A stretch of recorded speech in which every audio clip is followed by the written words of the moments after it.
Este depredador del interior no es en absoluto lo que parece. Una mirada más cercana revela una guía de supervivencia incorporada, escrita por un niño. Una armadura escamosa que protege el vientre suave y vulnerable se ensambla a partir de un mosaico de lecciones dolorosas extraídas del sombrío mundo de la infancia. Katia Stino. Bienvenidos gente a mi canal, soy Karina Dardi, hablándoles de la recuperación tras el abuso psicopático narcisista, ya sea a partir de una relación tóxica o desde la infancia. Siempre voy a recordar que es bastante difícil que si uno está absolutamente bien sea captado por una de estos tóxicos que se presentan en nuestras vidas como los grandes salvadores. Bueno, comenzamos a hablar hoy en un tema en particular que es el último capítulo de cómo se parte la psiquis, o mejor dicho, cómo no está bien integrada la psiquis cuando hay estrés postraumático complejo o alguna de los trastornos que sean disociativos, en donde el yo no se pudo integrar totalmente desde la infancia. Y hay partes que se presentan con características bien particulares y diferenciadas, que ustedes mismos pueden percibir como me transformo en otra persona. Todos desarrollamos naturalmente representaciones mentales, también llamadas objetos en las teorías de las relaciones objetales o modelos de trabajo interno en la teoría del apego. De nuestros y estos relaciones objetales o modelos de trabajo interno o representaciones mentales son nada más y nada menos que lo que tomamos de nuestros primeros cuidadores, para bien o para mal, porque son ellos los que nos presentan el mundo en primera instancia. Y esto sirve para modelos de nuestras propias autorrepresentaciones, así como para las representaciones que tenemos de los demás. Como yo me percibo, según como yo me perciba, voy a percibir a los demás. Si yo me quiero, voy a tender a querer a las otras personas, voy a poder amar. Si yo no me quiero, difícilmente vaya a amar a otra persona. Lo ideal sería que en el transcurso de nuestras vidas, a medida que vamos madurando, poder ir depurando qué es lo bueno y lo malo que tengo de mi progenitor, y depurar y quitar lo malo y convertirme más en yo mismo. Las representaciones internas positivas resultantes de los cuidadores son espejos que nos ayudan a construir y mantener un sentido saludable de nosotros mismos, pero también a menudo conservamos al menos algunos de los hábitos negativos y formas de estar en el mundo de nuestros cuidadores principales. Las representaciones internas negativas de las demás siguen siendo nuestros peores críticos internos cuando aún no se han integrado de manera efectiva. Y tengan en cuenta aquí que esta parte que imita a los perpetradores originales del tema que estamos hablando hoy es la parte que te hace ese ruido terrible dentro de la cabeza, que es ese crítico que te dice, vos no te mereces, vos no sabés, ¿para qué lo intentaste? ¿No ves que siempre fracasás? Es ese crítico. Y es terrible esto lo que sucede en la cabeza. Pero vamos a tratar de entenderlo, por qué hace esto, cuál es su función y cuáles son sus motivos, si es realmente una parte de nosotros hostil y mala, o de qué se trata realmente. En los casos de abusos y negligencias severos, las representaciones negativas, o sea, los objetos malos en términos de las relaciones de objeto, sirven como base para las partes disociativas de las personas que imitan a sus perpetradores en mayor o menor grado. Entonces, si yo fui una persona abusada en mi infancia, tengo representaciones negativas de esos primeros cuidadores, y eso me va a servir como base para imitar luego, en el futuro, en mi vida adulta, a esos perpetradores, ya sea haciéndome daño a mí mismo o a otras personas. Y cuando hablo de otras personas, se hace daño a otras personas para alejarlas de uno, porque uno tiene pánico, tanto miedo en la intimidad, tanto miedo de entregarse, de abrirse al otro, que estas partes hacen que uno trate mal a las otras personas para que no, se nos alejen y poder decirnos, ¿viste? Nadie te quiere. Y después el crítico te viene y te dice, ¿viste? Nadie te quiere. Vos tenés que quedarte solo. o sola, porque nadie te quiere. Esto es una clase de mundo hipnótico dentro de nuestra mente y que permanece en un proceso del no realization, o sea, del no darse cuenta, en un proceso inconsciente. Ahora, acá lo estamos conociendo. Ya cuando ya veas este video ya no vas a ser tan inconsciente de estas cuestiones y le vas a empezar a prestar más atención si es que trabajas con estos videos y haces un trabajo de introspección, por supuesto. En este no darse cuenta, estas partes permanecen siempre jóvenes, fuertes, se sienten que tienen el control, se sienten invencibles dentro de la mente de la persona. Y así también parecen serlo para otras partes. Esta versión de mí es fuerte, es más fuerte que otras partes mías u otras versiones de mí, como por ejemplo mi parte infantil. Es más fuerte que incluso que mi parte hostil, es más fuerte que mi parte fóbica. Y esta parte tiene guardada una conciencia de no haber sido nunca herido o nunca herida y no haber sido nunca vulnerable. Y lo que hace esta parte es mandarle el dolor a otras partes, como la parte infantil, la parte hostil, la fóbica no, porque la fóbica se escapa siempre. Pero le manda, si hay otras partes infantiles o adolescentes tuyas, le manda el dolor a esas partes. Y esta parte permanece incólume. No le pasa nada, es fuerte, no es vulnerable, repele toda idea de vulnerabilidad.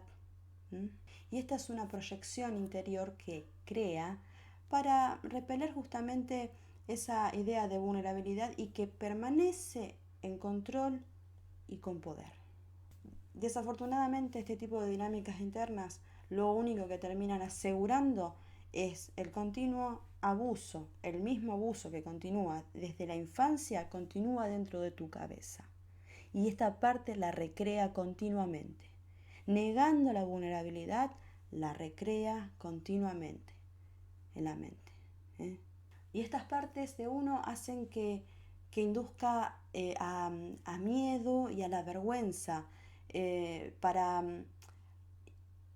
ya sea el miedo y la vergüenza de uno y miedo y la vergüenza de otras personas para que no se nos acerquen. Entonces, este miedo y esta vergüenza que le hace sentir a otras partes hacen que las personas muchas veces permanezcan solas por largos periodos de tiempo sin relacionarse con absolutamente nadie. Y te gusta o no, estas partes no son algo de que uno necesita deshacerse. No. ¿Por qué? Porque no son el autor real, el autor original del abuso y del daño. No. Ni tampoco son sus sentimientos de este abusador de la infancia o de la pareja. No son ni sus sentimientos, ni es el autor real, ni tampoco son los pensamientos de este perpetrador. Esta parte contiene una de las experiencias más difíciles de integrar y incluidas en tendencias sádicas que uno tiene para sí mismo. Y la aceptación de estas partes, aceptar que tenés estas partes te va a ayudar a poder formular una alianza intrapsíquica con vos mismo. Cuanto más las niegue, más problemas te va a traer. Porque va a volver y volver y volver. En cambio, si la aceptás y la indagás curiosamente, a ver qué función cumple, para qué está, a qué le teme, puede ser un aliado espectacular porque es una parte fuerte, que tiene mucha fuerza. Y es una parte que en definitiva trata de protegerte.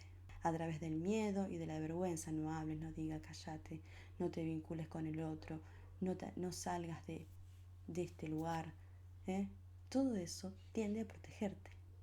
De manera desasertiva, de manera disfuncional, porque hay que trabajar, hay que relacionarse con la gente, hay que seguir viviendo, no podemos quedarnos atados ahí, inhibidos, sin animarnos a vivir. o tratando mal a las personas para aislarnos. No podemos vivir de esa manera. Entonces, hay que reconocerle la fortaleza que tiene, pero también tiene un sentido de protección. Entonces hay que mejorar el diálogo interno para poder darle cabida a esta parte y poder integrarla un poco mejor a nuestras vidas. Las partes que imitan al perpetrador parecen deleitarse en imponer un castigo internamente, al menos en la superficie.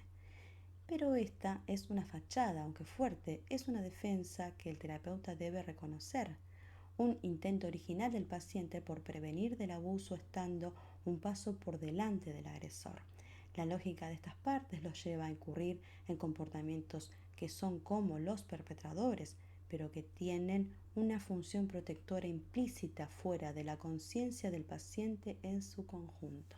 Esta parte que imita al perpetrador original contiene los recuerdos y las emociones más potentes de toda tu historia. Podemos entender las funciones de estas partes que imitan al perpetrador como algo similar a las partes enojadas de alguna manera. Son protectoras en el sentido de que resisten a cualquier movimiento al darse cuenta, hacia la conciencia, hacia la realization. Y esto del darse cuenta es insoportable. Son protectores en el sentido de que resisten cualquier tendencia al darse cuenta de lo insoportable que fue esta experiencia cuando uno fue niño. Protegen también a las personas porque a menudo sufren los abusos más sádicos e insoportables. También sostiene al propio sadismo y que este sadismo además tengan en cuenta que es una reacción natural del abuso y sin embargo es insoportable para las personas y a veces para la misma persona que te está tratando. No se dan cuenta que el abuso les ha sucedido porque a menudo lo recuerdan desde la perspectiva del abusador.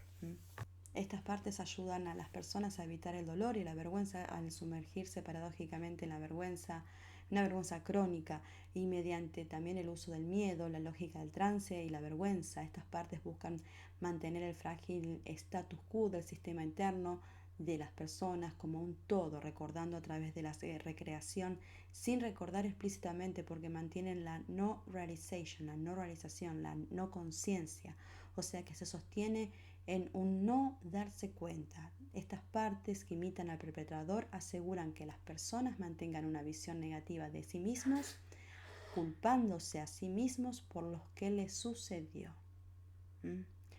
Cuando las personas tienen persistentes creencias críticas sobre sí mismos, las personas que te tratan pueden sentir curiosidad por saber si esta parte que lo imita está actuando detrás de escena. O sea, si yo soy muy crítico contra mí mismo y estoy con mi coach o mi terapeuta y siento, tendría que el terapeuta en ese momento indagar por qué estás diciendo esas cosas sobre vos mismo, para ver si está esta parte hablando ahí por detrás, está largando todo esto. Pasó al frente y está hablando mal de vos mismo.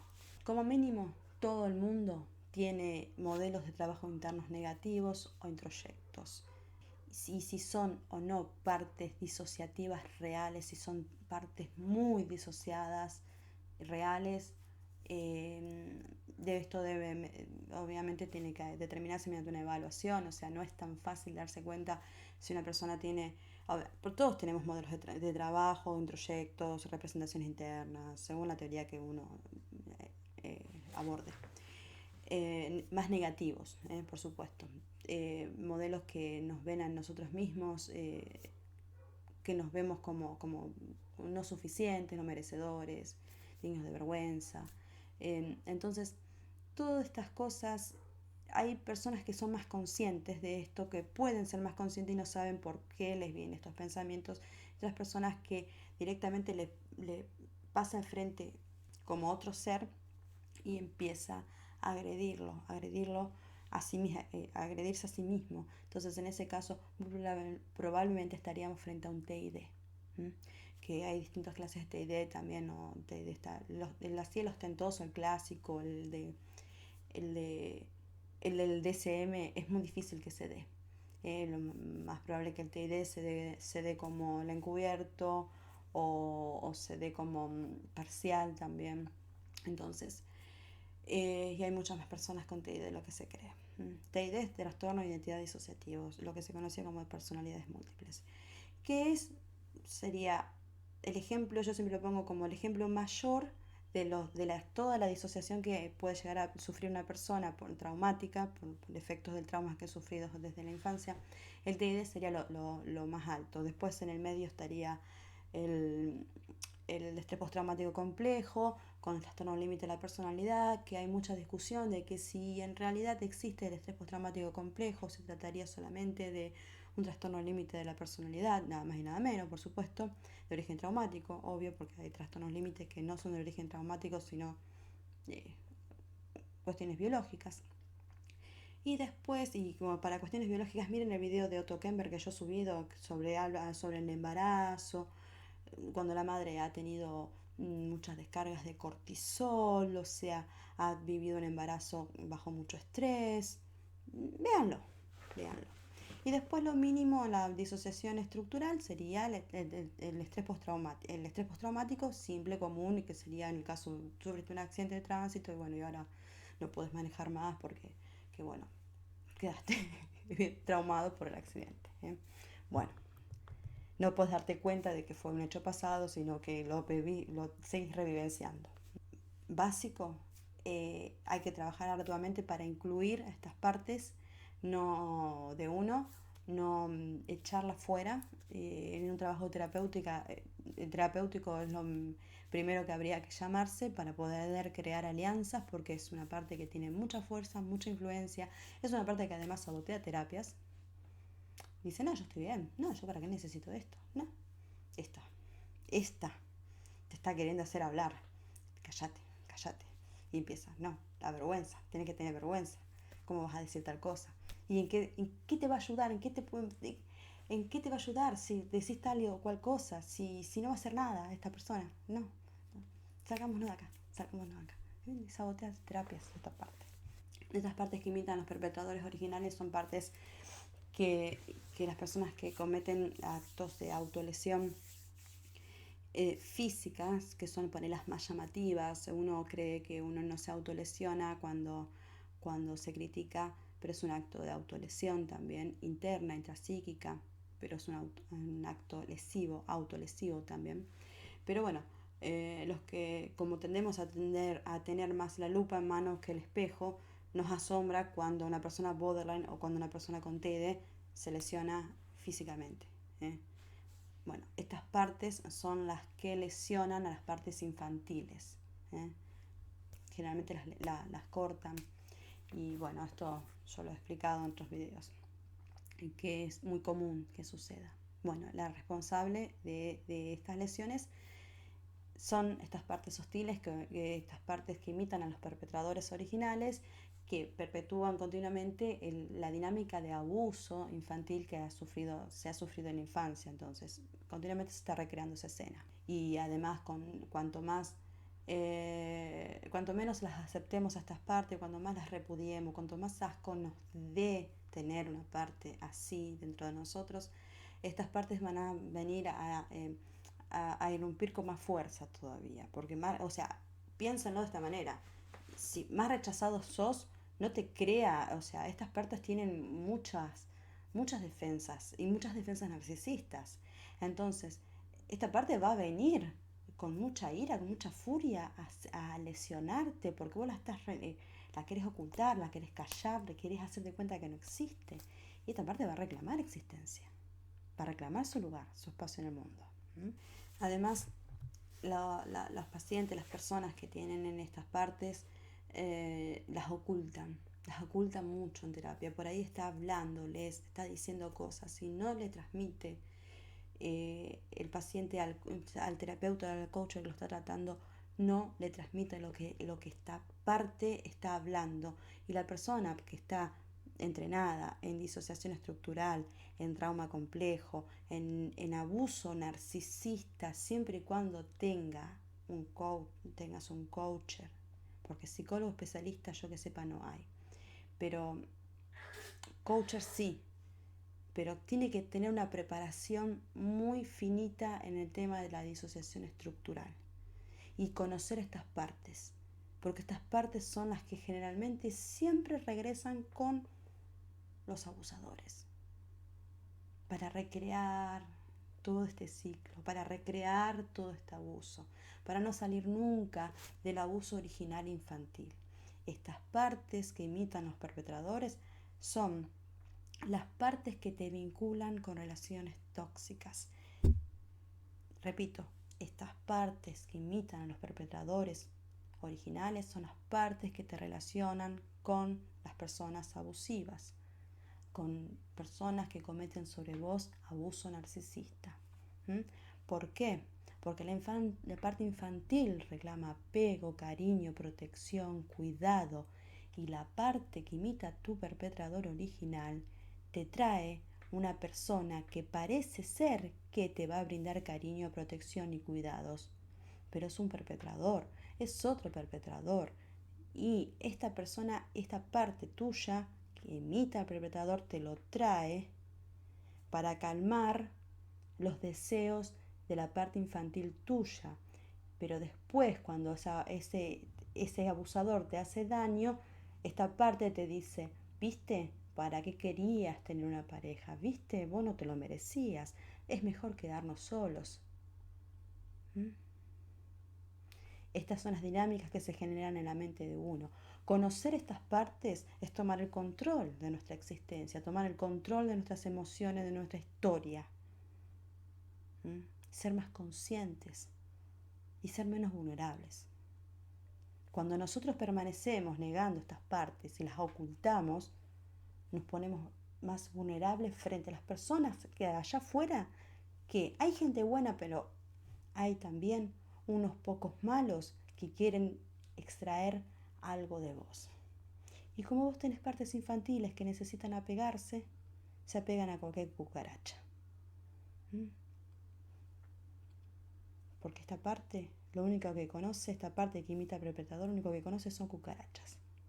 Porque contiene toda la memoria traumática, toda la memoria de abuso. Y no puede no puede reconocer personas sanas. Por eso hay que ayudarlo. No hay que negarse a sí mismo. Es una parte tuya, está dentro tuyo. Es como negarte a vos mismo. Matar a esa parte es matarte a vos mismo. Hay que ayudarla. Hay que transformar esa energía negativa en algo positivo. Subliminar la libido, se llama esto, ¿no? En psicoanálisis. Hay que transformar esa energía. Es necesario. Porque hay que seguir viviendo. La vida es bella, pero tenés que vivirla muy presente, muy conscientemente. ¿Van a pasar cosas malas? Sí, bueno, pero a ver, depende qué herramientas tenemos nosotros para poder sobrevivir a la adversidad. Esto es normal, parte de la vida. No todo va a ser malo, ni lo malo va a durar para siempre. Despelotó todo con la cámara. Por eso es que quedó una parte en audio. Pero bueno, voy a seguir grabando con el teléfono normal. Entonces, bueno, las funciones que tienen estas partes es proteger al paciente contra las amenazas del agresor original.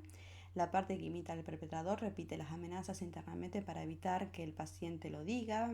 Por ejemplo, si alguna vez le hablas de esto a alguien, lastimará a tu hermana. Si no haces exactamente lo que te digo, tu madre desaparecerá y nunca la volverás a ver. Esto es culpa tuya, irás a la cárcel si alguien se entera. Me parece que conocen estas cosas. Para defenderse de sentimientos vulnerables también, como la vergüenza, la culpa, el miedo, la soledad, la tristeza, la impotencia de no poder hacer nada, estar atrapado y no poder hacer nada. Para contener los propios deseos y la sensación de poder y control del paciente que eran inaceptables o peligrosos en el pasado. Para contener las propias tendencias y deseos sádicos de la persona que aún no puede aceptar o tolerar lo que le sucedió. Protege a la persona mediante críticas y castigos. Increíblemente te está protegiendo. Para recrear internamente el trauma pasado de manera literal internamente, lo que en última instancia impide la conciencia, traer esta experiencia a la conciencia, siempre está ahí en la neuralization, en el inconsciente. Evitar que el paciente se sienta conectado con el terapeuta o con otras personas para evitar el rechazo, la pérdida o sentimientos de dependencia insoportables. Es decir, estas partes tienen fobia al apego.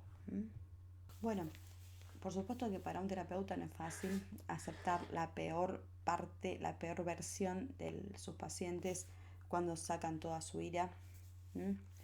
Eh, Esto realmente hay que saber manejarlo, no es fácil, porque también tiene que ver con la historia de la persona que te está tratando. O sea, el terapeuta también es un ser humano, tiene su propia historia, y hay terapeutas que tienen más tolerancia. No es una cuestión de que porque estudié psicología, porque soy un coach, yo ya entonces tengo que tener una tolerancia absoluta contra el abuso que pueda cometer esta parte que imita al perpetrador original contra el terapeuta o tu coach.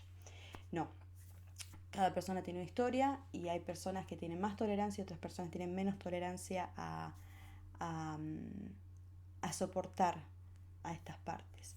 Porque una cosa es que salgan fuera y otra cosa es soportar el abuso. Una cosa es que, o sea, porque la ira va a ser necesaria que salga, pero también está en la praxis del profesional el poder lograr que esa persona, en vez de tirar cosas o romper cosas o golpear a personas o objetos, pueda verbalizar lo que está diciendo, pueda poner en palabras esas emociones que está sintiendo. Tengan en cuenta de que esta ira, cuando salga así, es una recreación como esta persona ha aprendido a afrontar el peligro, el sufrimiento, el rechazo y la humillación, cuando percibe todas estas cosas. Bueno, con respecto al sadismo, algunas de estas partes que imitan al perpetrador original son bastante sádicas, lo que es abrumador tanto para la persona que lo padece y a menudo también para las demás personas que que puede ser que no se hayan encontrado nunca antes con un comportamiento sádico tan descarado. ¿M? Y puede parecer incluso que estas partes disfrutan de lastimar a otras partes. Que se joda por débil, que se joda. Así. Y pueden disfrutar jugando también, manipulando a un terapeuta. Porque a menudo hacen esto. Y los terapeutas, los psicólogos pueden tener la sensación de estar con el perpetrador original en las sesiones. Es curioso.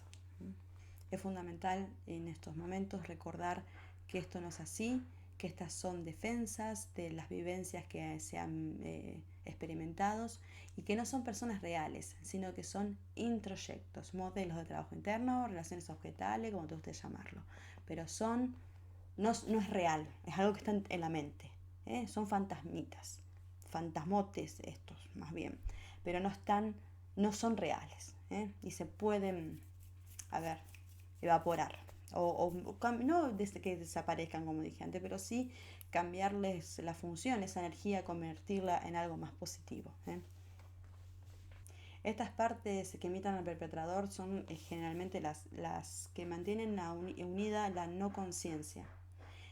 O sea, no puedo ser consciente de lo que me sucede y del hecho de que yo tengo estas partes que imitan a mis perpetradores originales, porque estas partes que imitan a mis perpetradores originales sostienen la iconafobia también, y las otras partes también que tienen sus cosas, mantienen el no realization, el no darme cuenta. Y son partes que son muy, muy tercas, muy duras para poder comprometerse en un proceso de sanación terapéutico y de sanación.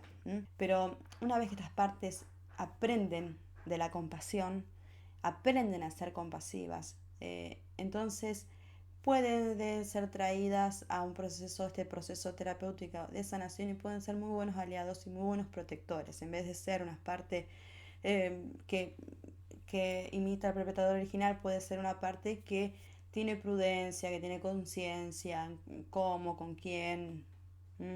Puede transformar toda esa energía. Y la manera de trabajar con estas partes no es que hay que trabajarlas por separado. No, porque estos son cambios, son switches, yo expliqué antes, o sea, que hay un detonante que la saca al frente y hay otro detonante que saca otra al frente y otra confronta, otra se retira, está totalmente atrás y no está escuchando lo que está sucediendo, no está viendo, no está viviendo lo que está pasando en este momento.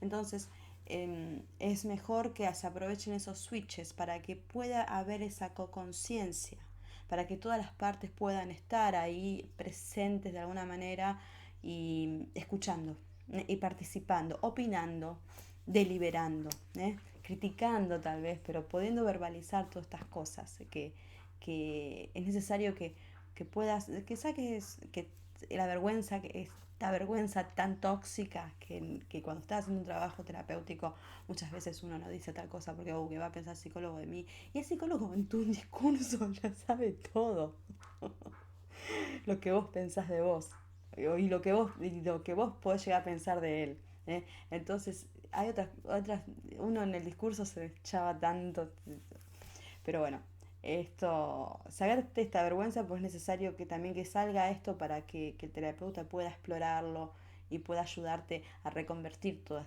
esta energía, esta violencia, porque es violencia que uno contiene. Bueno, una manera de controlar que estas partes que imitan a los perpetradores originales avancen y cometan actos brutales contra uno mismo, contra las demás personas, es empezar a aprender a crear espacios seguros dentro de la mente. O sea, diciéndole, en un ejercicio, hay un ejercicio que habla de que, bueno, ahora te podés ir a descansar, deja que yo me hago cargo, cosa de crear esos espacios seguros, no tengas miedo, ya estás a salvo. Todos esos tipos de verbalizaciones que uno se puede hacer dentro de uno, no es necesario hablar solo por la calle, ¿eh? Bueno, y también tengan en cuenta que estas partes siempre te dicen cosas como vas a fallar, sos un perdedor, porque no quieren que pruebes cosas y que luego falles y luego te sientas desilusionado y herido, ¿eh? Te dicen que la terapia es inútil porque no quieren que te hagas ilusiones y luego te decepciones, y quizás les preocupa que cambiar algo pueda empeorar tu vida en lugar de mejorarla. Creen que los ataques preventivos, prevenir, o sea, ataco a los demás antes que el otro me lastime. Como no pudieron controlar eh, lo que les sucedió de niños, entonces ahora pretenden controlar situaciones en donde, y personas también, en donde donde no se puede controlar, no podemos ejercer el control sobre los demás, sobre nuestro entorno. Podemos ejercer el control sobre nosotros mismos, pero no ese tipo de control. Entonces, esta manera de controlar es retrógrada, es disfuncional, no sirve. No, la intención es, si la intención es de protección, esta no es la manera. La, la mejor manera de protegerse es conocer las vulnerabilidades de uno, conocer la historia de uno, con todas las emociones, con toda la historia, con todo lo que implica, y que yo respondo a determinados patrones de conducta que fueron aprendidos en mi infancia, en algún momento de mi vida, generalmente en la infancia, en virtud del abandono, del rechazo, del abuso, del maltrato, de lo que sea. Es tu historia. Pero es imperioso que empieces a conocerte, empieces a identificar tus patrones de conducta para poder interrumpirlo, porque si no los conoces no los puedes interrumpir, no puedes tener control de vos mismo. Y siempre va a ser el otro el que va a tener control sobre vos, te va a estar pinchando sobre tus detonantes y el otro va a tener control sobre vos, y vos ahí entregado a las pasiones, entregado a las emociones, entregado a tus alters, entregado a tus partes emocionales, a tu potenciando y profundizando tu estrés postraumático complejo o tu trastorno límite de la personalidad, lo que tengas, o tu codependencia, lo que tengas encima, o sea, vas a estar profundizando una vez otra vez más porque cada vez le vas a entregar al otro más suplemento, si querés llamarlo, suplemento narcisista, o entregándole el poder sobre vos. Tengan en cuenta que prestar atención, cuando yo le presto atención al otro, le presto, ¿qué se presta si no es algo mío? Entonces es tuyo el poder, el control, el autocontrol es tuyo, y eso se logra conociéndose a uno mismo, y aceptándose, respetándose y haciendo fuerza, porque esto hay que hacer más fuerza que en el gimnasio. Esto es un trabajo de fuerza, es terrible, a veces queda doliendo la cabeza. Es un trabajo de fuerza real. Esto en tu mente sucede de esta manera. Escucha, La verdad es que estáis todos en el mismo barco. En este momento hay una tormenta y en su bote algunos están remando, algunos están balanceando el bote para volcarlo, algunos están planeando un motín, algunos están haciendo agujeros en el fondo, algunos están sacando el agua, algunos están tratando de izar las velas y algunos simplemente se están sentados esperando que alguien los rescate. Y nadie se preocupa por el timón y la rueda. ¿Mm? El no estar presente, el no conocerse, implica vivir de esta manera, sin, sin tomar el timón de tu barco, viviendo a la deriva, autosaboteándote y viviendo todo esto. Y el no viviendo, porque no estás presente, no estás viviendo. Gente, este fue el capítulo de esta parte que imita al perpetrador original. Es imperioso conocerlo, es no rechazarlo, aceptarlo y, y entenderlo, a ver cómo, porque tiene mucha fuerza, entonces esa fuerza la podemos usar para convertirla en algo positivo. Bueno, por supuesto que hay intervenciones muy precisas para trabajar con estas partes. Si vos sentís que tenés estas partes son muy fuertes, no tenés que buscar ayuda terapéutica porque no es fácil de manejarlas.